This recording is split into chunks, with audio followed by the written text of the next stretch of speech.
எல்லா எவிடன்ஸும் வருது, நிறைய இருக்கு. கெனிஷா ஒரு குற்றவாளி, துபாயை பொறுத்த வரைக்கும் குற்றவாளி.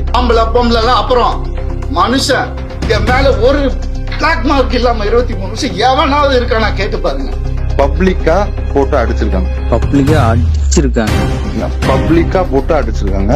ஓகே. தகாத வார்த்தையில போட்டு திட்டிருக்காங்க. வீடியோ எவிடன்ஸ் நம்மளுக்கு வந்துரும். சரி, வாட்ஸ்அப் வாங்க. For the last 2 days, my band and I have been going through a very, very, very difficult time without food, water, stay, so many hospitality issues, so many. 3 வழக்கு இருக்கு. Criminal offence, ஈவென்ட்டை கெடுத்தது, defamation 3 வழக்கு இருக்கு Kenisha மேல. ஒரு வழக்குக்கான தீர்ப்பு தான் இப்ப வந்தனால கொஞ்சம் பேசுறானுங்க. இன்னும் 2 வழக்குக்கான தீர்ப்பு இன்னும் ஒரு வாரத்துல 2 வாரத்துல வந்துரும். இந்த ஈவென்ட்ன்ற பேர்ல ஒரு தொழில் பண்ண வாங்கன்னு சொல்லி கெனிஷாவை கூப்பிட்டுட்டு ஜெயம் ரவி கூட வந்திருக்காப்ல. ஜெயம் ரவி அந்த ஹோட்டல்ல தங்கி இருக்காப்ல. கெனிஷாவோட டிராவல் பண்ணிருக்காங்க. ரவி மோகனோட ஆடியோ ரெக்கார்டு ஒண்ணு இருக்கு. வணக்கம் மெடிசன் விளாக்ஸ் உறவுகளே. இது வரைக்கும் நம்ம நிறைய ஸ்கேம்ஸ், நிறைய டாபிக்ஸ் ஆன் ஸ்பாட்ல இருந்து நிறைய எக்ஸ்போஸ் பண்ணியிருக்கிறோம். இந்த வீடியோல நம்ம என்ன பார்க்க போறோம்னா, ஆக்டர் ரவி மோகன், கெனிஷா இவங்களை பத்தியான நிறைய கான்ட்ரவர்சியான கான்வர்சேஷன் இந்த சோசியல் மீடியால நம்ம நிறைய பார்த்துருப்போம். ரீசன்ட் ப்ரெஸ் ரிலீஸ் கூட நம்ம பார்த்துருப்போம்.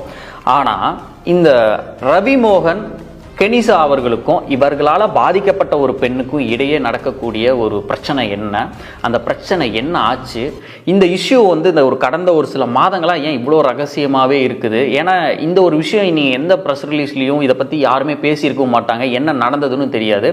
இது வெளியே வராமல் இருக்கவும் பல விஷயங்கள் நடந்துட்டு இருக்குது. ஆனால் இந்த ஒரு காணொலி வந்து பார்த்திங்கன்னா ஏதோ ஒரு கான்ட்ரவர்சிக்காக நம்ம பண்ணக்கூடிய ஒரு காணொலி கிடையாது.